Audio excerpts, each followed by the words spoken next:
गुरुरेव परम ब्रह्म तस्मै श्री गुरवे नमः।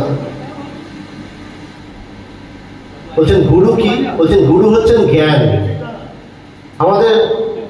আমরা আমাদের জীবনকে চালিত করি। আমরা সবাই এই পৃথিবীতে সংসারের মধ্যে নানান কাজ নিয়ে ব্যস্ত থাকি।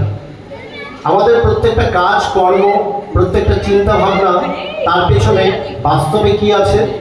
আমাদের ভারতীয় সংস্কৃতি সুন্দর বলছেন মূল হচ্ছে জ্ঞান। আমরা যেভাবে আমাদের চিন্তা ভাবনাগুলোকে চালিত করব, সেই রকমভাবেই আমাদের জীবনটাও চলবে।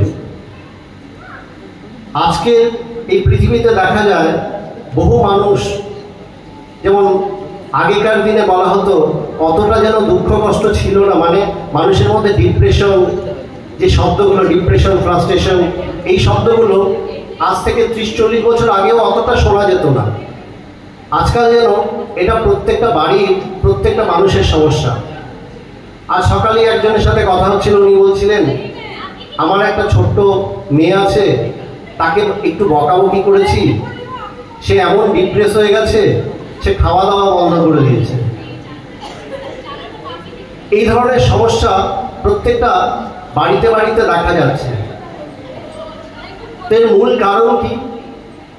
তা আমরা যেভাবে দেখি, আমাদের দৃষ্টিতে যেভাবে ধরা পড়ে, তা হচ্ছে মানুষের মধ্যে আধ্যাত্মিক মূল্যবোধটা কমে গেছে। আমরা যদি আমাদের জীবন সম্বন্ধে একটু নতুন করে ভাবতে শিখি, আমাদের এই সনাতন সংস্কৃতিতে, ভারতীয় সংস্কৃতিতে আমাদেরকে ভাবতে শেখানো হচ্ছে, দেখতে শেখানো হচ্ছে।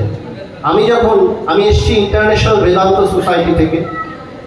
আমি যখন আমার গুরু, আমার ভগবানের কাছে গিয়েছিলাম, ভগবান প্রথমে বললেন যে দেখতে শেখো।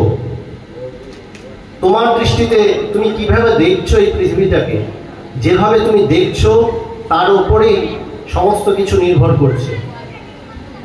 সাধারণ একটা কথা, যে আমি রাস্তায় যাচ্ছি, যেতে যেতে হঠাৎ দেখলাম ওখানে একটা 100 টাকার নোট পড়ে আছে। আমি তুলে নিলাম, তুলে নিয়ে ভাবলাম ওটার তো কেউ মালিক নয়, আজ আমি মালিক হয়ে আমি যদি সেই টাকাটাকে এখন নিজের ভোগেই খরচা করি, তাহলে একরকম। আরেকজনের মনে হলো যে না, এই টাকাটা আমার তো নয়, এই টাকাটা যার প্রয়োজন আছে সত্যিকারের, তার পেছনে খরচ করা হোক, তাকে দিয়ে দিই। তো মূল বিষয়টা কি? তো ভগবান বলতেন দেখো, তাকিয়ে দেখো, এই জগৎটা কেমন জানো তো? জগৎটা হচ্ছে আমার অন্তরটা যেমন তেমনটাই এই জগৎ। আমার ভেতরটা যদি সুন্দর হয়, জগৎটাও তখন সুন্দর। এই যে আমরা এই শারদ উৎসবে সবাই সমবেত হয়েছি, আপনাদের এই রেসিডেন্সে এত সুন্দর করে আয়োজন করা হয়েছে, মায়ের মূর্তিটা সত্যিই সুন্দর হয়েছে। তো এই যে চারিদিকটা সুন্দর করে সাজানো হয়, আলো দিয়ে সাজানো হয়, এতে কি শেখানো হয়? বোঝানো হচ্ছে যে আমি আমার দৃষ্টিটাকেও পাল্টাই, চারিদিকটাকে সুন্দর দেখতে শিখি। মানে এই জগতের মধ্যে অনেক নোংরা আছে, অনেক কিছু আছে, মানে তুমি ওগুলো বেশি দেখো না, সমস্ত কিছুর ভেতর থেকে সৌন্দর্যটা দেখো। আমরা সবাই সমুদ্র মন্থনের কথা জানি, যে সমুদ্র মন্থন হচ্ছে, দেবতা দানবরা মিলে সমুদ্র মন্থন করছে। সমুদ্র মন্থন থেকে করার উদ্দেশ্য কি? বলে